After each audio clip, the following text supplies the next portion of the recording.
high quality and what's spacious. Things change over time. Do you even recognize that pastor? What have I to bring? And that's not the only thing that's changing around here. 2 years ago, when we began our capital campaign, the church leaders and the building committee had a vision for a new addition in the front. Later, it became clear that this was not to be, but with much prayer and lots of guidance, the vision was changed to a new multi-purpose building adjacent to the Alt House Room and the Abernathy Youth Building. This building will allow for a larger space for contemporary worship and for gatherings like fellowship dinners and the Magical Feast.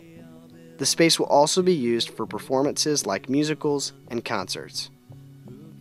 It is also important to remember that this is just the first step in the entire plan that includes more educational space, a children's area, and a renovated music area. Maybe you weren't even a member of Corinth when we started this process. That's okay, because now is your chance to join Corinth in doing something amazing for our future. I'm Burke Wyatt, and I'm the chair of the Capital Campaign Committee and the Building Committee.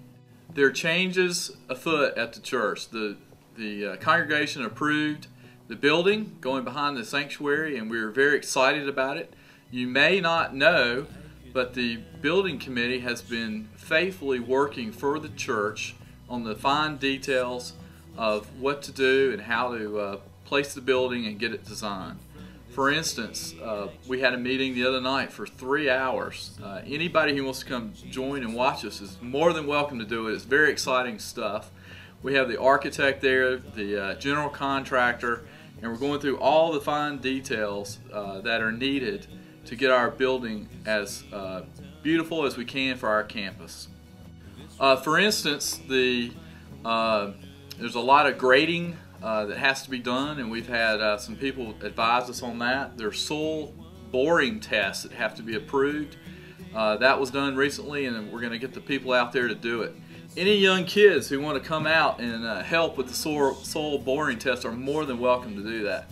Some other great things that are afoot with this project is the environmental retention pond that has to be dug and placed according to the city standards.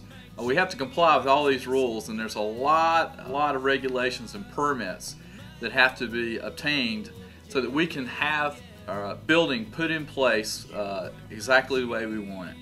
Just to give you an idea of what the building of Phase 1 will look like, check out the front lawn that has been marked off similar to the actual building. Rest assured, with all these activities that are taking place, your building committee for the church is working very hard to get this plan in place. We got to do all this stuff before we can break ground and get things going. There are other things we have to do as well. We got to raise some money. A lot of people have given a lot of time and money to this project, but we got to do more. We have $300,000 that has to be raised to get to the next phase of the construction process. We've just authorized the architect to do the design and development drawings last week, and when we get $300,000 in hand, we can move forward with breaking ground. That'll be a great day, so let's go do it. In the next few weeks, you will see banners around the building recording how we are doing with money coming in from the building fund.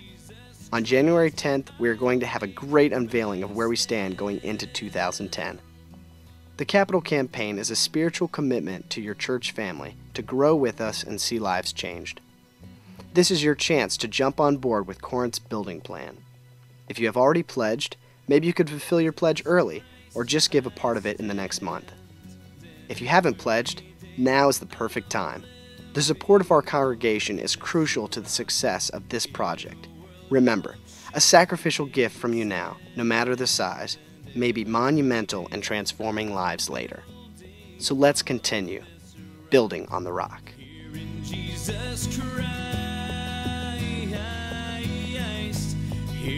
Jesus Christ, I'll make my stand.